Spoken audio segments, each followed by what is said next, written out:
on vaccines. We've had now more than 2 million total doses that have been given in the state of Washington, which is just a remarkable achievement.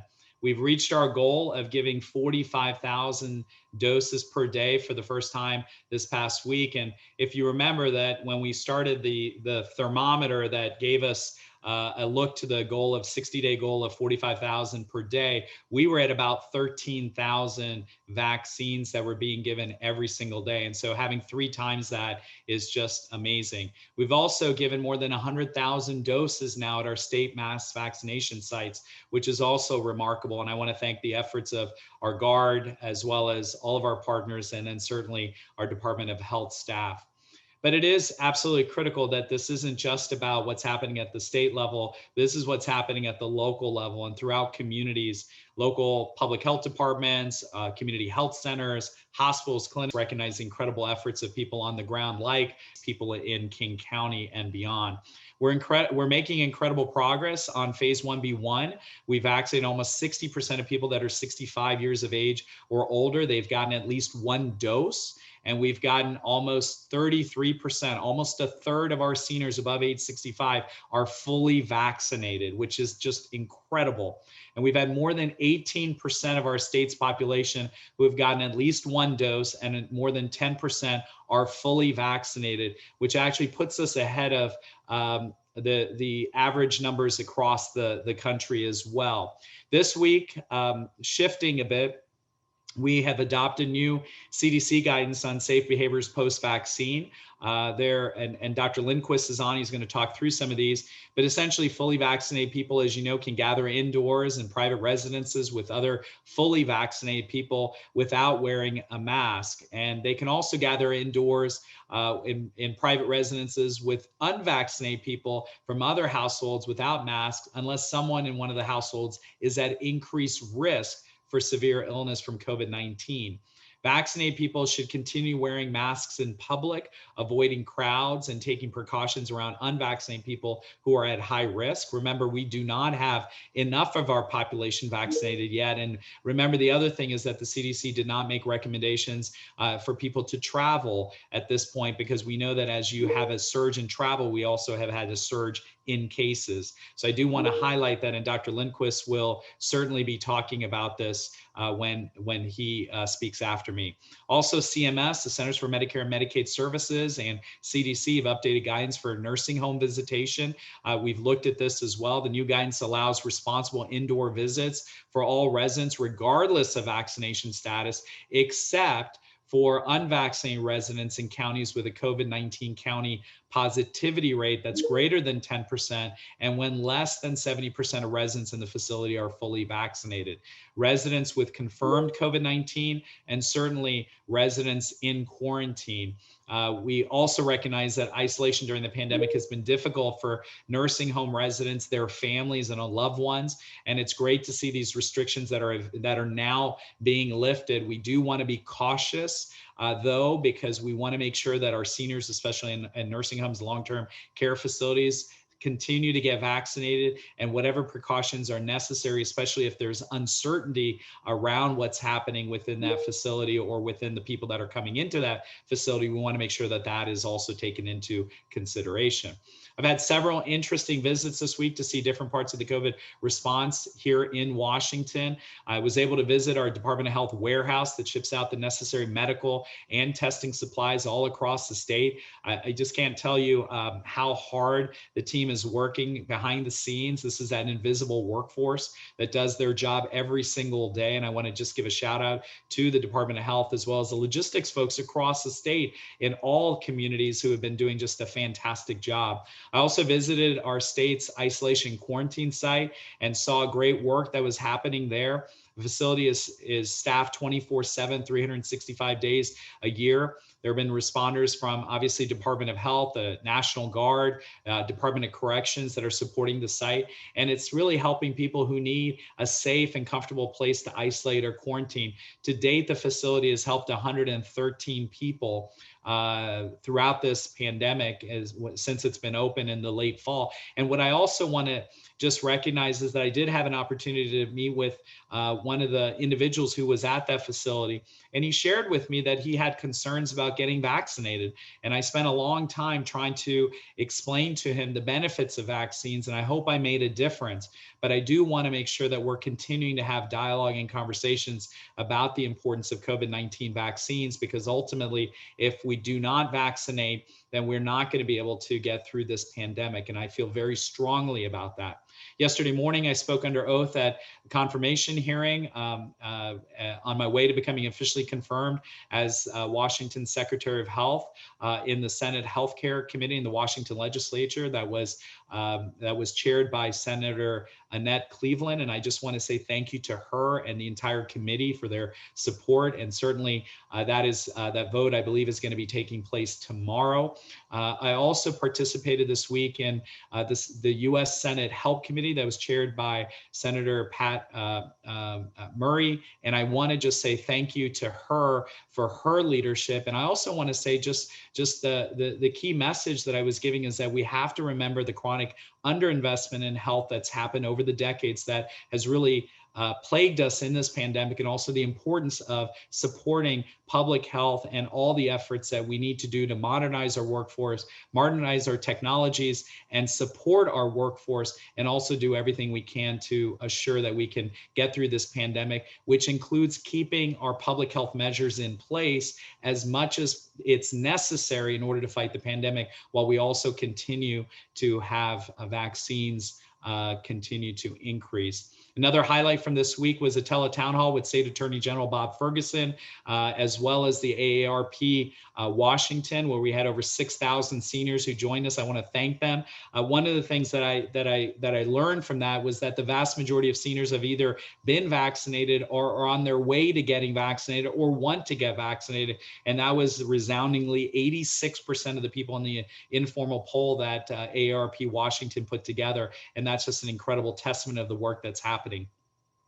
Precautions and accelerating vaccination are especially important as we begin to see some concerning signs in recent data. I alluded to this last week when Dr. Walensky at the CDC spoke very clearly about the fact that we were seeing a plateauing across the country. We know that we've had a total of 326,404 confirmed cases in the state of Washington. And unfortunately, again, over 5,000 deaths, 5,077 deaths in the state of Washington. And we want to make sure we continue to do everything we can to prevent as many hospitalizations and cases and deaths moving forward. As of late February, continue to see hospital admissions and deaths declining. Our case counts, which were previously declining, as I mentioned, have plateaued now, and that we're seeing in Eastern Washington and increased slightly in Western Washington.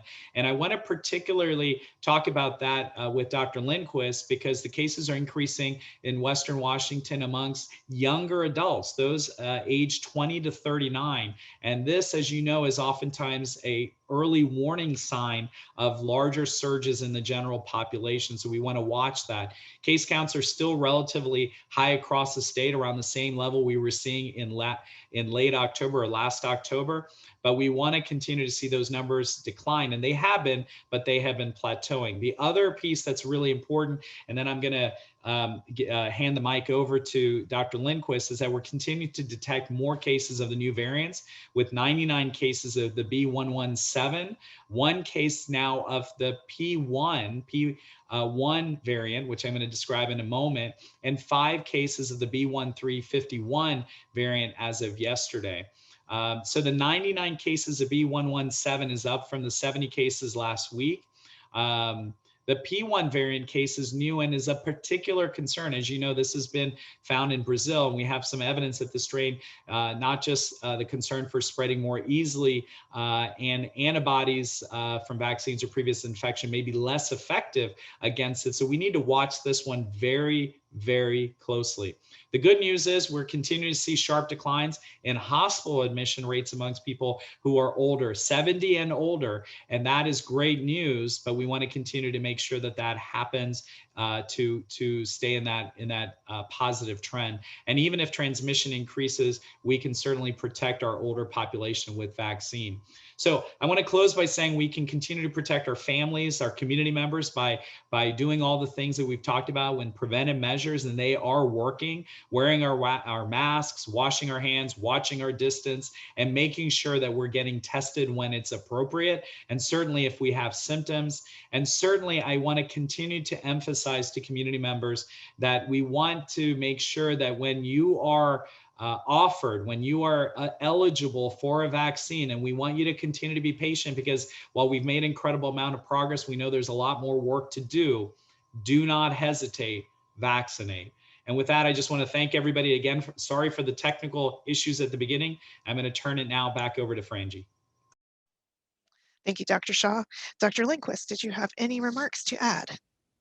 Yeah, a couple things. I think for the public to understand, we're moving into a new era of this pandemic. While I initially thought, it's going to be this gradual phase out and the virus goes away, it's not unrolling that way.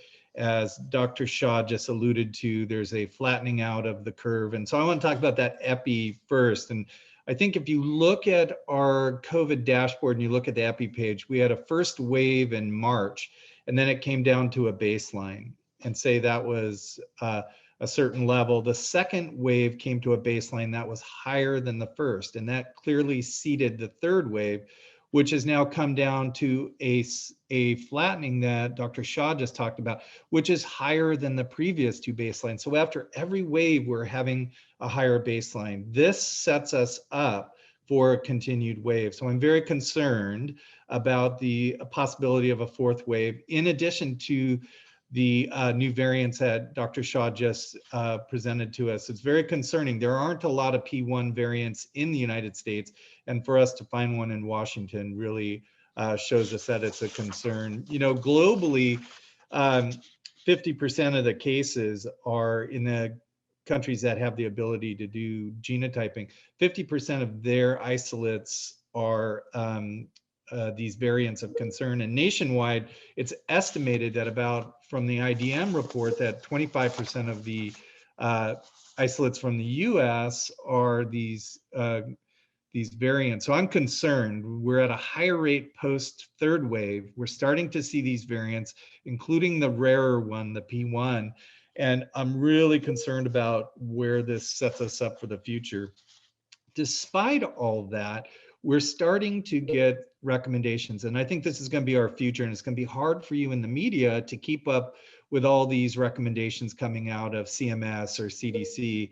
And so I just want to be clear, as we are moving through this pandemic, there will be guidance coming from CDC on various things. And one of the most obvious things was this opening up of visitation, especially in the long-term care facilities. So, an example of this is that a fully vaccinated resident in a long-term care facility can have contact with visitors for the very first time, which means hugs and physical contact, which is really groundbreaking. And I just want to make sure that we understand that big guidance document from CMS was released this week.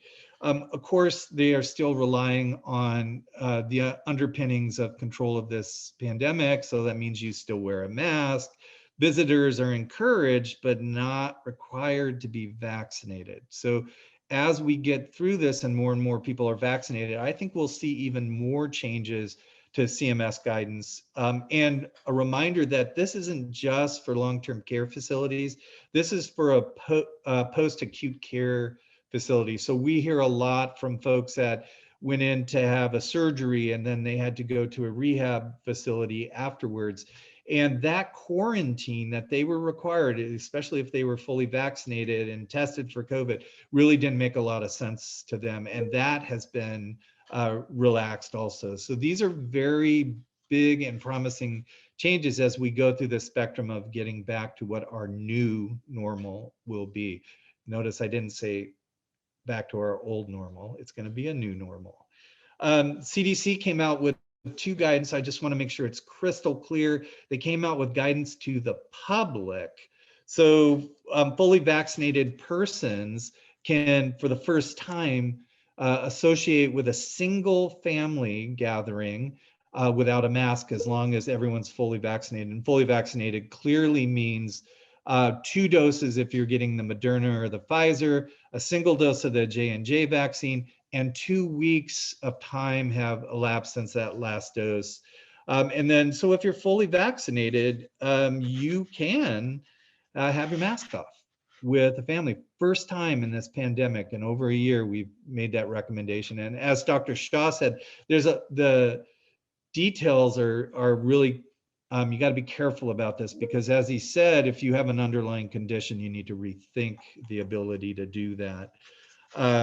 And the other thing that came out of this general public guidance from CDC is that if you need to quarantine, that doesn't apply to you if you have actually been vaccinated. Now, there's some caveats to that, saying, though, if you're in a congregate setting and there's someone around that has COVID, then you still have to quarantine. But that's a relaxing of the quarantine requirement for the general public. Now, everyone asks directly from that, well, what does that mean for the healthcare workers? Because the previous guidance said, if you're a healthcare worker, even if you're fully vaccinated, if you are exposed, you still need to quarantine. That has been relaxed as of this week.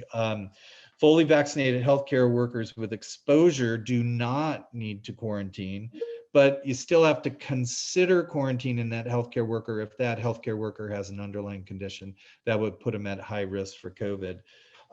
And the other point that's really clarified for these healthcare workers is you still need to follow the CDC travel guidance. That vaccination has not loosened our restrictions on travel guidance from the CDC. So with that, the last thing I just want to make sure everyone's aware of, there is a system of state laws that say if you have one of these conditions, it's called notifiable conditions, that there are requirements for reporting from healthcare facilities, doctors, and labs. That gets updated, and we have not updated that in Washington State for 11 years. And as of yesterday, I am so happy to tell you that the State Board of Health, because it's a State Board of Health rule, approved the updates, the notifiable conditions. And in addition, because COVID is not one of the notifiable conditions from the initial rule, and these rules don't go in place until January of next year, we did extend the emergency rule for reporting of COVID cases that was set to expire at the end of this month. So we are now renewed the requirement for notifiable conditions for COVID-19 or SARS-CoV-2. And with that, that's a lot of updates. And I think this is going to be our future. We're going to have tons of updates every week as we progress through the end of this pandemic. So Frangie, I'll turn it back to you. Thank you, Dr. Lindquist. Next, we'll go to Assistant Secretary Michelle Roberts. Well, good morning, everybody. I'm Michelle Roberts, and I lead the COVID-19 vaccine planning and distribution team for the Department of Health. I want to start by giving a shout out to our PIO team for staying calm and cool and under pressure, and all of you on the call who are letting us know about the sound today. Just like COVID vaccines, it takes a community to get this work done. And it really is why I'm so incredibly proud of the work of our community, our partners, and everyone at DOH who's helped us reach this amazing, so many amazing vaccine milestones that Secretary Shaw just mentioned, especially the fact that more than 2 million doses of COVID-19 vaccine have been administered in 3 months. That's really incredibly remarkable. For comparison, in our childhood vaccine program each year, we give about 3 million doses of vaccines from kids from birth through age 18. So it's really pretty phenomenal. And I'm so glad so many more people in Washington are protected now. I can't wait to see the accomplishments our state continues to make over the coming months as more and more people get their COVID-19 vaccine. Speaking of that, if you're 65 and older and have not received your vaccine yet, now is the perfect time. Eligibility is expanding later this month, so beat the crowds and get your dose this week. It's important to us that everyone is vaccinated, especially those at highest risk. If you had a tough time getting an appointment in the past, please try again. We're working with our providers to make it easier for older adults to get vaccinated by holding appointment times, updating online vaccine scheduling systems, and even making personal phone calls. Our vaccine locator tool on DOH's website is a great resource to find both open appointments. And if you don't have internet access or if you need help, give our hotline a call. The number is 1-800-525-0217. Then press the pound symbol. Someone will help you over the phone, and language assistance is available. If you have a family member or a friend or a neighbor who's 65 and older, please do me a favor and reach out to them to see if they need help making an appointment. It's important we all work together to bring an end to this pandemic. This week's new guidance from CDC is yet another reason to get your COVID-19 vaccine as soon as you can. People who are fully vaccinated now can gather inside homes with other people in small groups, as Dr. Lindquist just said, and not have to wear a mask. That means grandparents can hug their grandkids soon, spend time with their children, and begin returning to some of the activities they've enjoyed before this pandemic began. Before I wrap up, I want to give you an update on our allocation numbers. This week, the Federal Retail Pharmacy Program is getting 72,000 doses of vaccine directly from the federal government. In Washington, Safeway, Albertsons, Costco, Health Mart, Rite Aid, Kroger, and Walmart are all taking part in the federal program. These locations are prioritizing teachers, school staff, and childcare workers this month, but anyone who is eligible can still make an appointment at one of these sites. If you want to find a full list of locations, visit vaccinefinder.org. This is the federal government's website, which is different than the state's vaccine locator website. The federal page will show you which participating pharmacies near you have appointments available through the Federal Retail Pharmacy Program. On top of this, Washington's 3-week allocation forecast from the federal government continues to increase slightly.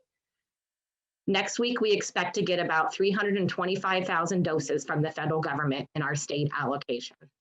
Our providers are requesting more than 410,000 doses of vaccine each week.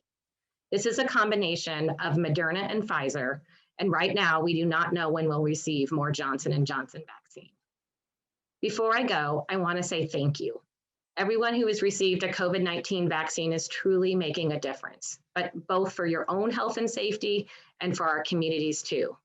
Vaccine is the tool we need to end this pandemic and begin returning to life in our new normal. If you are eligible and haven't gotten your vaccine, please make an appointment today. Thank you. Thank you, Assistant Secretary Roberts. Next, we'll go to Director Anthony L Tchen.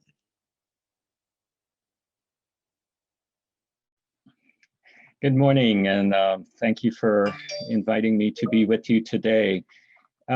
Last week, Governor Inslee visited with us at one of our drive-through clinics at the Western Washington Fairgrounds in Puyallup.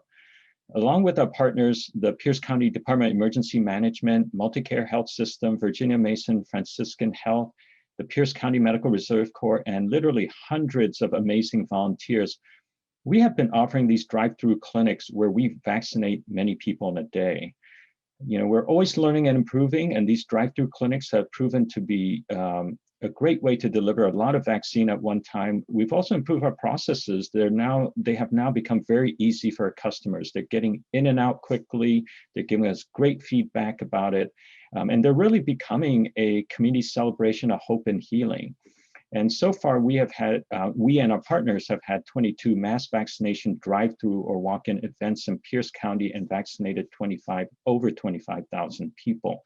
However, this is only the most visible way we're delivering vaccine. There's so many other ways that we're doing it. And we are especially cognizant of the fact that these don't work for everyone. Not everyone drives, not everyone's mobile, not everyone is on social media or on the internet, and they may not hear about these events. Many people are not comfortable using technology to register for a spot. We have many members in our community where they don't speak English very well, or maybe they don't read. And so we have been looking at how we can increase vaccination opportunities for everyone in our community. So for people who face access challenges at drive-through events, we use a strategy that removes barriers to vaccination. We are working on approaches for those who are currently eligible in the phases who might not hear about it through the news media, a website, or social media. It is an equity-informed approach that dovetails very well with the Department of Health's priority on equitable vaccine distribution and our focus on ensuring we get vaccine to those most affected by COVID-19. In April of last year, when it became very clear to us that some members of our community are much more susceptible to getting infected by COVID-19 and then subsequently having bad outcomes and sometimes dying from COVID-19, we formed what we call the Tacoma-Pierce County Equity Action Network. Again, this is part of our learning and improving. Today, the Equity Action Network is a collection of 80 community partners who ensure that we are culturally grounded in our communications engagement. They tell us things, we listen to them, they help us in so many ways to think of ways that we can do better for everyone in our community. Through our Equity Action Network, we're engaging community partners and listening to the recommendations for the best ways to reach the highest risk adults. We are working to help remove barriers to vaccination, such as technology, language, transportation, race, poverty, and geography. This equity-informed strategy is closing gaps in vaccination uptake. We know, for example, that in our earlier mass vaccination clinics, some of these racial ethnic communities were only, when you look at the breakdown of who was getting the vaccine, we were only reaching about half of the proportion of these groups. And so that was why it was so important for us to try other strategies. And obviously, since the early phases are focused on older and elderly members of our community, we know many of them have different access issues, whether it's internet savvy or just transportation and getting around. And we have worked with trusted community organizations and service providers to ensure that eligible partners and others in communities of color who have lower rates of vaccination will be able to get vaccinated. So through these equity-informed approaches, we have offered 84 small mobile clinics serving rural communities, high-risk congregate settings, and in many other settings in our communities where COVID-19 has hit the hardest. And we have vaccinated almost 1,800 people so far in these settings. In fact, I was just on a call earlier in the week with the Tacoma Ministerial Alliance, and their member churches are hosting clinics because we know that not only are there the general access issues for them, but we're also concerned about historical precedents and concerns about vaccine, and who better to talk to that community, and who better to help them get the vaccination that they need than the leaders in the faith communities. So, I mean, we've talked about all kinds of creative things. For example, with homeless people, they don't necessarily have internet, they might not have cars. Should we have just walk-in lines for them, right? And can we work with the homeless providers and the shelters? So anyway, so in general, this has added up to the fact that here in Pierce County, we have been able to deliver about 218,000 doses. And this includes just about 33,000 doses in this past week. And a reminder that while the mass vaccination clinics, again, are the most visible, there are many other options for people to get vaccine. The backbone of our vaccine delivery system here in our county is still with our healthcare providers and with our pharmacies. And then, of course, add on top of that now the mass vaccination sites, the community-led clinics, and the many other ways that we're doing this. We're also looking forward, we've been working with our schools and making sure that our 15 school districts and our 40 private schools in Pierce County will be able to have their staff vaccinated. We're looking forward to working with employers who we will be vaccinating in the next tier because it only makes sense for us to go where the people are. So we're looking forward to moving to future phases of vaccine eligibility in the weeks ahead and getting more Pierce County residents vaccinated. More people are getting hope and healing from the vaccine, which means less coping with stress and more hoping. So thank you very much for Department of Health and our many partners in this effort. Thank you, Director Chen. This brings us to the Q&A segment of today's briefing. Due to our technical issues in the beginning, we'd like to extend our time today by 15 minutes. And so we'll be concluding at 10:45. We just want to thank our panelists for making time for the Q&A this morning. Our first question this morning comes from Jessamine with Q13. Good morning, and thank you very much for your time. I do appreciate it, and we do at Q13 as well. Are HIV positive Washington residents eligible for the vaccine? And if not, why? And also, we're hearing that some volunteers who wouldn't qualify for the vaccine are getting doses at vaccination sites. Is there a concern about people abusing that opportunity? Jessamine, let me just start with that, and I'll let Dr. Lindquist and Michelle talk about the those with chronic health conditions or a health condition, for example, HIV. The comment or the observation that you have is there a concern? There's always a concern about people gaming a system. We certainly want to recognize that we want Washingtonians to do what's right by continuing to recognize why we have prioritization the way that we have prioritization for populations. It's because what we're concerned about is risk. And so if somebody is not at the highest risk and they are jumping in line ahead of someone else, and they're essentially, when we have limited vaccine supply, what they're doing is they're essentially taking away from someone else. And so that is a concern for us. But at the same time, we are doing everything we can to work with our local partners, and Dr. Chen just did a fantastic job of describing the efforts that they have on the ground. And our local health officials and partners are certainly doing whatever they can to make sure that the right people are getting vaccinated.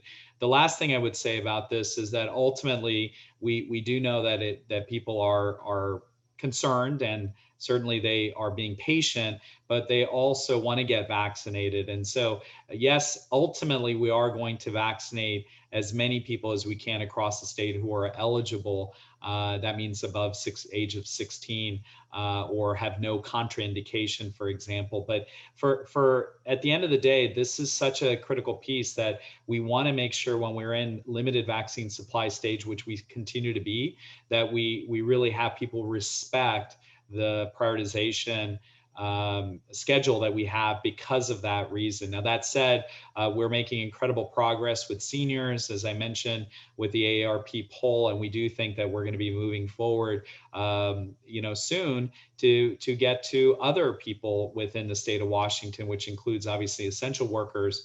And then let me turn it over to Dr. Lindquist and Michelle about the question regarding HIV. Yeah, I'll say there's a lot of people with different health conditions that put them at higher risk of COVID disease, and we want to get all of those groups vaccinated as quickly as possible. We are starting to get to people with chronic conditions, especially people who have disabilities that put them at higher risk in our next group, in our tier 2. And then in our tier 3 does get to more people with underlying conditions that either put them at moderate or at high risk of increased risk for severe outcomes for COVID disease. There's a list of all those conditions on the CDC website.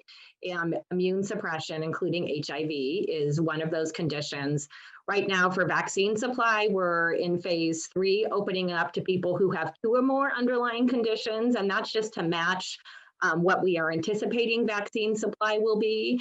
But obviously, we want to get as quickly as we can as vaccine supply increases to people who have even only 1 condition. So that should be coming hopefully over the next couple of months, if not sooner. But 2 conditions, 2 or more conditions, underlying conditions, it starts in April. Yeah, I don't have a lot to add that hasn't already been said, except directly to those people with HIV or AIDS that we understand. We completely recommend this vaccine. We do feel that it is safe and effective for you. And the minute we can get it to you, we have you covered. Thank you. Our next question comes from Ariel with the spokesman.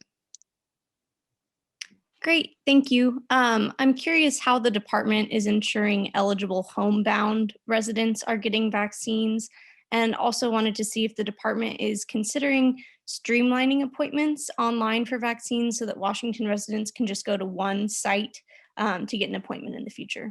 Thank you. Yeah, absolutely.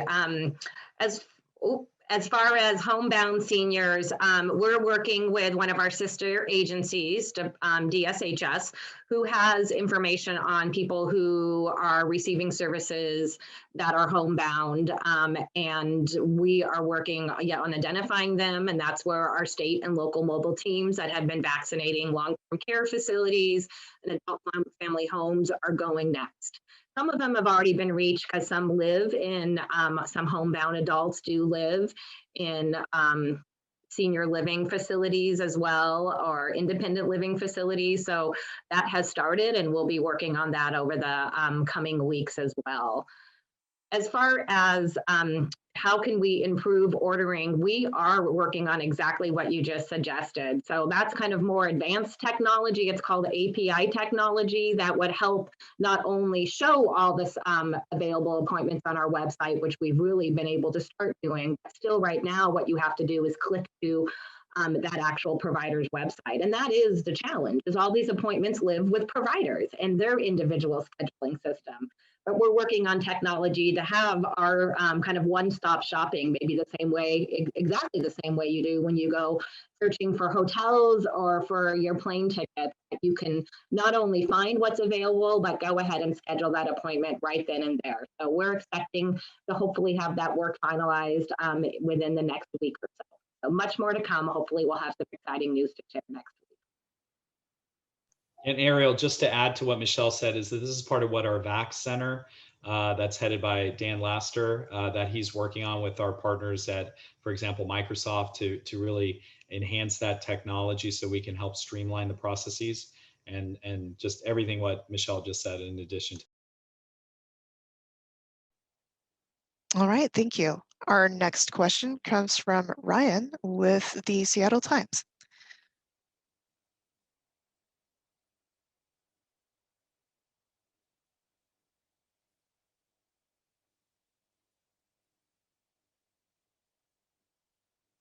Ryan, are you able to unmute? Yep, sorry about that. Hi. So when do you think the concern about vaccine supply will kind of flip and the onus will be more on, you know, the demand and getting it out there once there is more supply in? Do you see a time that happen soon? Yeah, Ryan, thanks for that. And, you know, I think all of us can speculate on this one because it's hard to know exactly. There's a number of different factors. And as after I finish my comments, I would like to turn it to Dr. Tchen in case he wants to talk about on the ground what his perspectives are as well. You know, when we think about vaccines, it's a three-legged stool. One leg of that is vaccine supply. One leg is the operations and logistics of just making sure that the administration is happening. And the third-legged stool, as you just mentioned, is vaccine demand. And right now that supply has been markedly low. And so, you know, whatever we're doing for logistics is exceeding what that vaccine supply is. Eventually vaccine supply will increase, and we hope that it's done in a methodical manner. But there's also the administration will continue to match it. But then the demand right now is for every vaccine. You've got people that are ready to take the vaccine, although that's not universal. There are certain counties or communities where we're seeing or hearing that they feel like they've gotten further along, and we're at the state really looking at what that means for us from a planning standpoint. But we do think, and I said this last week, again, anecdotally, without really having any data, is that vaccine hesitancy may be something that we'll start to see sooner than later. And I last week was thinking maybe a couple weeks down the road that we would start to see that. So it's hard to know, but this is really a national phenomenon that we're starting to see, where you're getting through certain populations. And then you're recognizing that we had a certain number of people that were in those populations, like health workers, and it looks like the appointments aren't fully going, so you're going to seniors, and then you're recognizing one of the reasons the health workers or the seniors are not getting vaccinated is because there may be some drop off by willingness to get vaccinated. So I would say this is something that public health is now recognizing, as we've recognized it throughout, but really recognizing that this is a significant challenge and something that is going to really impact us as we think about getting to that goal of adequate vaccine coverage. And I do use that term more than I use herd immunity. We just want to have adequate vaccine coverage, although many people are really talking about herd immunity across the system as well. So I hope that helps, Ryan. We're hoping that it doesn't become a significant issue, but we're preparing ourselves for doing whatever we can to fight any of the misinformation that's out there about vaccines. As I mentioned in the narrative about the gentleman that I met this week, that we are concerned that people are for misinformation or mistrust, that they may decide not to get vaccinated, and we think that would be terrible, because again, that's our way out of this pandemic. With that, Dr. Tchen, would you like to make a comment on either that or what you're seeing on the ground? Oh, absolutely. I think, when we started doing our mass vaccination clinics, it was very frustrating for people, because we would announce that it would open, say, at noon, and in 15, 20 minutes, they would sell out. And we're not seeing that anymore, which is really good. I think we're seeing more vaccine available. I've heard some similar stories from neighboring counties. In fact, if you go to our website right now, we have appointment slots available. I mean, this is very different. I hope that it's not that people are burning out and getting tired of looking, but if you go to our website, www.tpchd.org/vax to the future, so it's what's on my background here, you can get an appointment, or you can call our call center, 253-649-1412. And, it just pains me when I hear people in the community say, I had an elder from a church say, well, he drove all the way to Enumclaw. Okay, from Tacoma, Enumclaw, people shouldn't have to go that far. And we do have the supply now. And it's, again, that's for all our different clinics. And it also means that our healthcare partners are getting more supply, and they should be able to schedule. So encourage people to not give up. I mean, we've got vaccine, we've got availability, and people need to get vaccinated. Dr. Tchen, just really quickly, just to maybe ask a little bit more, are you sensing that vaccine hesitancy will become more of an issue in the coming weeks, more so than we're seeing now because of vaccine limitations and supply? Well, I think this is going to be really challenging, because so in each group that we're vaccinating, there will be some percentage of people who are concerned about, the vaccine for various reasons, either for historical, issues from racism, or because they're concerned about how quickly the vaccine was developed, there are various reasons. However, I can tell you, almost every day I'm hearing from people who are in the next stages who are saying, can we get to the front of the line? And I was just on a call with the Tacoma Pierce County Chamber of Commerce, and someone, was asking, like, my company does this, and we think it's kind of essential, but we're not showing up on the essential worker list. So, and we know it takes some people time to process, right? For some people, they see this as a serious decision, whether they get vaccinated or not. So for those who need time to process, that's okay. You can still come back later and we'll vaccinate you. But if we are able to move forward at whatever time, there'll be a lot of people in the next group who really want to get vaccinated. So I'm not as concerned about that. I mean, I think, at whatever speed people need to get to, let's do it. And I think, as Dr. Lindquist said earlier, some of the pain points for us through this pandemic have been people not being able to see their family, right? People not being able to go help take care of their loved parent in the rehab or nursing home because we had all these infection control procedures in place. Now, with vaccination, people are going to be able to do that. And these long-term care facilities, many of them now, their staff and residents are vaccinated, which means that they can allow visitors. So it's not reckless that we're changing the policies around allowing visitation there.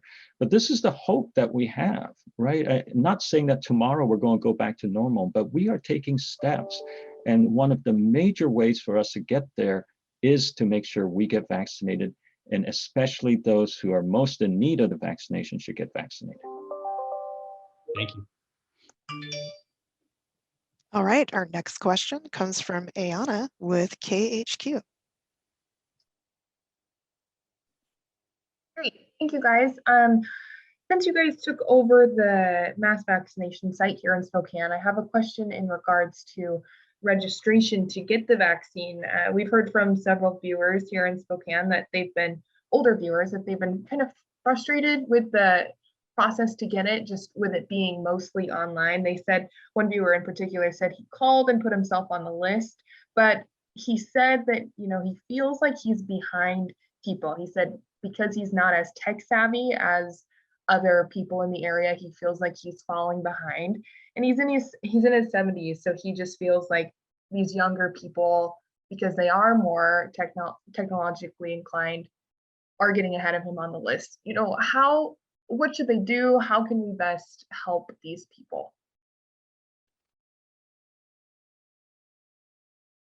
Yeah, Ayana, thanks so much. And I was trying to pull up the number for our 800 number, so I'll get that up as well in just a moment. What I really wanted to say is that you're absolutely right. I mean, these are the concerns that we have about technology, right? Technology can be your best friend. It can also be your worst enemy at times. We know not everybody is going to be as tech savvy. So when I was on with the seniors that were facilitated by AARP Washington, I mentioned obviously visit findyourphasewad.org, but I also mentioned that if they needed assistance navigating the tool or had questions, they could call 1-800-525-0127, 1-800-525-0127. So we do want to make sure that people are able to make that phone call that need help. If they're having issues or challenges going online, we absolutely want them to make that phone call so they can talk to someone who can guide them through 1-800-525-0127. And certainly we're also working with our partners on the ground. And so, Dr. Chen's team, for example, at Tacoma Pierce, but elsewhere in Spokane Regional Health, et cetera, where, there are other folks that can really help community members navigate the systems if they're having challenges with going online, and really making sure that they're able to be not just going to a phone number, but also to help them walk through some very difficult processes for some. So we are recognizing it. Obviously, this is just an ongoing challenge. We're hopeful that those modalities will help people get to not that perception of how people are feeling. I really refer to this as the 3 E's, that there is the E of effectiveness and efficiency. There's the second E of equity, and there's the third E of experience, right? We want people to walk through the experience of getting vaccinated, not to be a challenging one for them. And we're not there fully yet, because we've made an incredible amount of strides, but we still have a lot of work to do. Michelle, did I miss anything that you wanted to add? I'll just, the only thing I want to add is just reiterating again, this takes a community to help those seniors get access to an appointment. And so I know a lot of, that's why we're asking our healthcare providers to reach out to their patients, to work, and if they don't have vaccine directly, they can work with their local health department and others to identify who are their patients who are eligible. That's why when Dr. Chen was talking about partnering with community leaders, helping us identify who are the people who need to get vaccine, who may haven't had an opportunity yet, and why we're asking if you have a friend or neighbor who's over 65, like reach out to them and ask if they need help. It's going to take all of us to help everybody get vaccine, especially if there's any language barriers or technology barriers. But there are appointments available. And like Dr. Shah just said, we have our phone system ready to go to help schedule appointments as well. So together, we can help all these individuals get vaccinated. And now is definitely the time for our senior community, because we are going to be adding new eligible groups of some of our critical workers, in the coming days. So, in the coming weeks. So it's really important to make sure that we're assisting anybody who's not been able to get vaccinated yet. Yeah, and the only other thing I would add is that the state COVID-19 assistance hotline, the number that I just gave, has scheduled over 14,000 vaccinations in Washington since January 25th. So I do want to recognize that we are helping, but we know that it's still challenging. So again, just a reminder to dial 1-800-525-0127. We can put it in the chat. We also have an alternate number, 888-856-5816. This is all on our website. And we really do want to work with our partners on the ground who are also, have the ability to connect with folks. Dr. Shah, can I just kind of give some concrete examples of what you and Michelle are talking about? So about a month ago in the city of Buckley, which is in the northeast corner of our county, we had two events. One was the public mass vaccination event. It was held at White River High School. But then there was another event that the public didn't really hear about, which was where we worked with some of the senior providers in the area and senior services providers.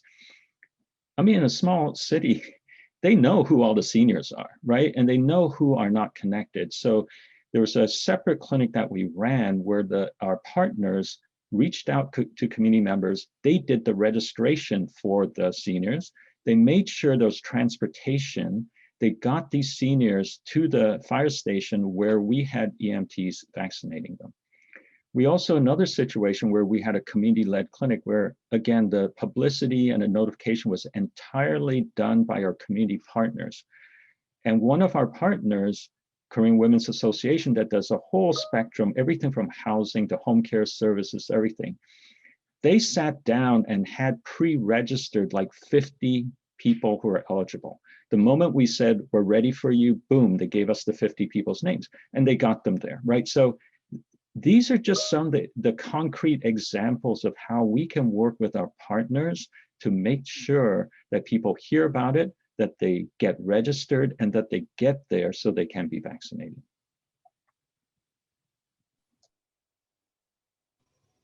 Thank you. Our next question comes from Tammy at Como. Hi, good morning, everybody. Thank you so much for your time. And Dr. Lindquist, we love that countdown. My question was, today marks 1 year since the World Health Organization declared the pandemic, and it's been a really long year. That's such an understatement.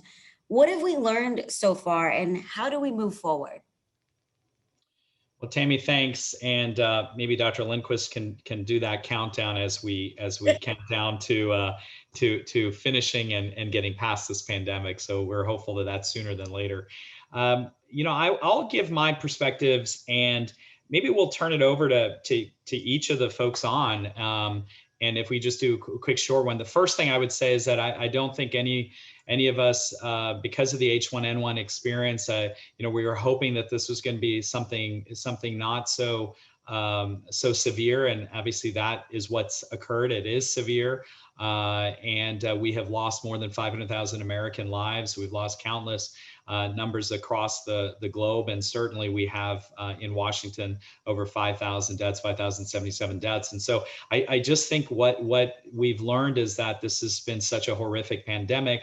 We've also learned about the chronic and underinvestment in public health, and why public health is largely invisible, and yet we have not invested in public health. And then in the midst of a pandemic, we've expected public health to stand up and be able to respond when we have not invested in that public health system. And I think that's a terrible place where we are. And then the final thing is, I hope it's an inflection point for us to be thinking about what kind of world, what kind of country, what kind of state, what kind of community do we want to live in. This is a transformational moment for all of us, and just to think about how people have been impacted, yet we are very quick as Americans to turn the page to the next headline, and we do not want that to happen.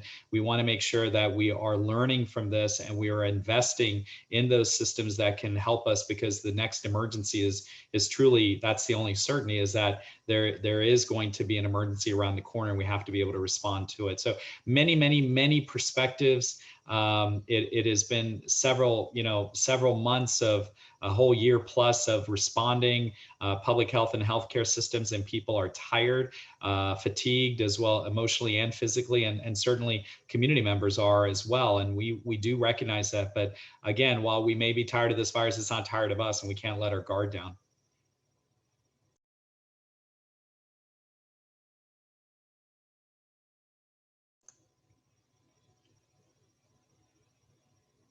Okay. All right, thank you. Yeah, I thought somebody else would have some comments, but okay, we'll go to the next question. I can just add one thing. This is not our last pandemic, okay? And so all the lessons that Dr. Shaw talked about are going to be applied to the next one.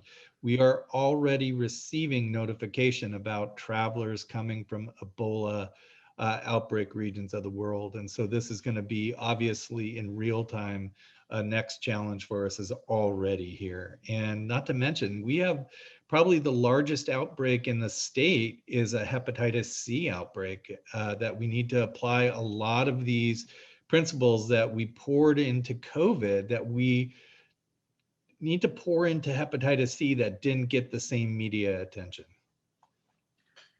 Yeah, I'll just add to that. I think, I already mentioned the importance of community, which I think this has shown us again and again about the importance of taking care of each other, about realizing how your decisions impact each other.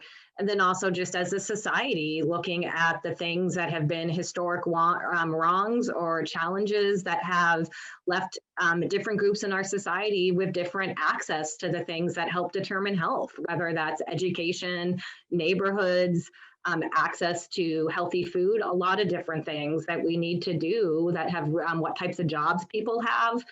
And those are all things that as a society that are really social determinants of health that we need to figure out what kinds of structural changes can we make to make sure people have equal access to health. And even though we're looking past the pandemic, COVID is still here. And just because we have lower disease rates and we are getting more and more people vaccinated, it doesn't make the disease itself any less severe. And there's still people who are getting sick and dying in our state. So we need to keep up the hard work and continue to address all those things we've been talking about right now. This is Lacey Fehrenbach, Deputy Secretary of COVID Response. I want to build on Michelle's great comments there. And I think the biggest lesson learned from COVID-19 is how interconnected and interdependent we all are on each other. We've seen that in terms of how the disease spreads.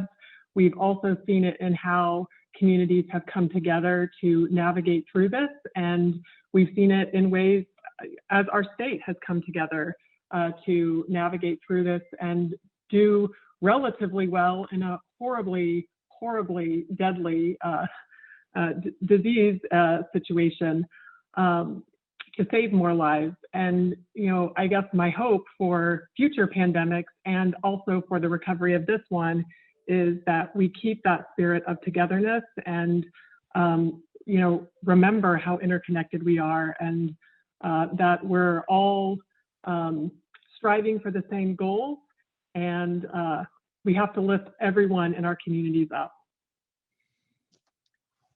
I just want to add to that. I so appreciate what Dr. Lindquist, Michelle, and Lacey have said. If there's one lesson from all this is that everything we were doing before in public health is so important, and public health is essential, okay? You heard me talk earlier about, why is it that Black people, American Indians, Latinos in Pierce County get COVID-19 at more than twice the rate than the white population? Why is the Pacific Islanders get it 4 times more than the white population. That reflects long-term inequities and disparities in our community. It has to do with poverty, the jobs they work, discrimination, lots of access to healthcare, lots of other things. But also, I mean, who's getting really sick and dying from COVID? People with underlying health conditions. You know, people used to wonder, like, why do we at the health department spend so much time talking about tobacco and obesity? Well, guess what? Tobacco is the #1 cause of preventable death. Obesity is #2. And these are proving to be extremely big risk factors in COVID-19. So here at Tacoma Pierce County Health Department, and I'm sure with our colleagues, whenever we can come up from air from COVID, we are talking about why are we not doing the things we used to do? You know, Scott's talking about hepatitis C, you know, obesity, we're talking about that. We've been looking at the work we used to do in healthy housing. We need to go back to that because those are risk factors for COVID as well. So, you know, the more things are new, the more they're the same. But I'm glad that at least we have this opportunity to shine a light on these things, you know, that people were wondering, you know, what does public health do? Why are you doing these things? Well, this is exactly why we're doing it. We've been doing it for years. We still have years of work to do on all of these issues. And I'm glad that the public is understanding why we're needing to do it. Thank you, Dr. Tchen. And I couldn't agree more. Frangie, could we just go another couple questions, if you don't mind? I know that last question was all of us responded. I just want to make sure if we could just do some quick on the next two, just so we can get a couple more questions in, if you don't mind. We do have a couple more questions waiting to be asked. Our next question comes from Whitney with KREM.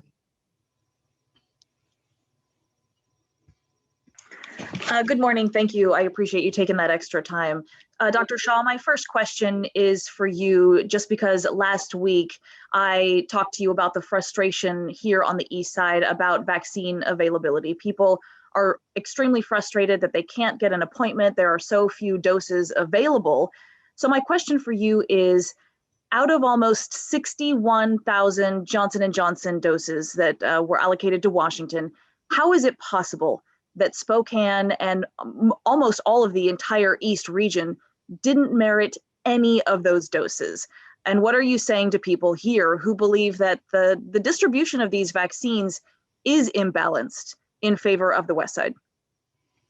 Well, first of all, we're doing everything we can to have equity across the system, including geographic equity. So I would say that, and that may be how people naturally will perceive things if they're feeling they're not getting something that is you know, that's going elsewhere. We're following the prioritization schema that we have, and I do want to make sure that we do think about that from the standpoint of why it's important that we continue to prioritize.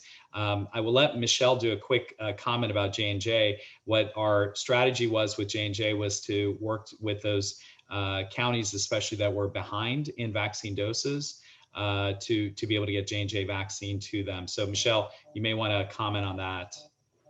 Yeah, this is really just our first shipment of J&J vaccine, and we had several counties that were behind in their proportional share, and so that's where we started. It's not enough vaccine to reach statewide, and so, but there is going to be more coming. We really do want to get counties caught up who've been behind in their proportional share, and so that was the focus at the moment. But when we have more shipments of J&J, which we're expecting later, or definitely by the end of the month, and kind of anxiously waiting, we're on pins and needles from the federal government to see if we'll get some more before then. But that vaccine will be going across the state. So we've got a lot of vaccine going into all of our communities. It's not perfect. Especially when I shared that we have more than 100,000, or next week it's 130,000 doses more requested than what we have allocated. So it is a challenge, and there's not enough vaccine to get every week, every provider. And quite frankly, there's still a ton of providers in our state who were not able to get vaccine to each week. We have about 1,400 providers enrolled, and we're getting vaccine regularly to about 300 of them. So or about 300 each week. So we've got a lot of room for growth and a lot of people who are waiting.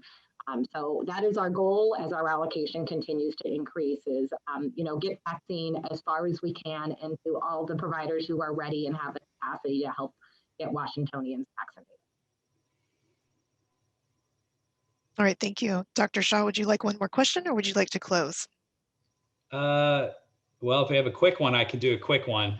We do need to wrap up out of respect of time. If there's a quick one, we can do it. We can try to take a quick one from Eilish O'Neill at KUOW. Hold on just a moment. Eilish, would you like to ask a question? Yes, thank you. I'm wondering why restaurant workers were not included with other essential workers prioritized for the vaccine, given that, starting March 22nd or whatever, given that most employer-based outbreaks in the state have been in restaurants. Dr. Lindquist, you want to take that one?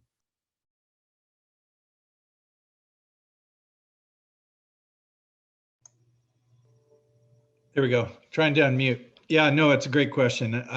Quite frankly, it's under discussion right now because I feel the same, is that if you really look at the largest outbreak numbers, they are in restaurants and bars. And so that's a very logical place to put it. But the fact comes to this is we just don't have enough vaccine to do everyone. So the allocation criteria that has been established, obviously for long-term care facility, the most vulnerable for death, all of these are taking a lot of time and vaccine to fulfill those. So it's just hard to get to that.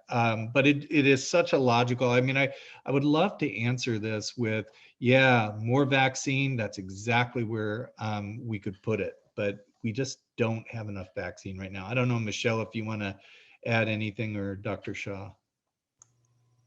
I think you've said it. It's really these are difficult choices when you don't have enough vaccine. We're hopeful though that the vaccine supply is increasing, and we're also hopeful that we'll be able to move sooner to 1B2, and that is going to start that process of moving into the next categories of people. And we have prioritized because of risk, and age was the most significant one, and now we're going into essential workers. And so it's complex, obviously, but we're doing everything we can with the limited supply that we have.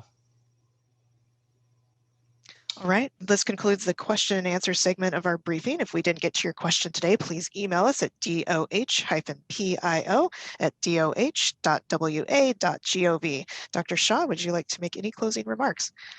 Just want to say thank you to all of you. I know we had technical issues at the beginning. We went a little bit longer. I wanted to try to field a couple of extra questions if possible, and we did. I also want to thank Dr. Tchen for his continued partnership, his team, and all of our local health officials and their team members who have just been with us throughout this pandemic. I just want to say thank you to them. And finally, I just want to remind everybody that we are doing everything we can to focus on those 3 E's of the effectiveness and the equity and the experience. And that means that we've got a lot of work continuing to be ahead of us. But the good news is that we've reached some incredible milestones, but we have a lot more still to go. So thank you so much. And we will pick it back up next week. Well, this concludes today's media availability. I'd like to thank our panelists for their time today, especially, and also TBW for hosting today's live stream and archives of past briefings. Thank you all, and take care.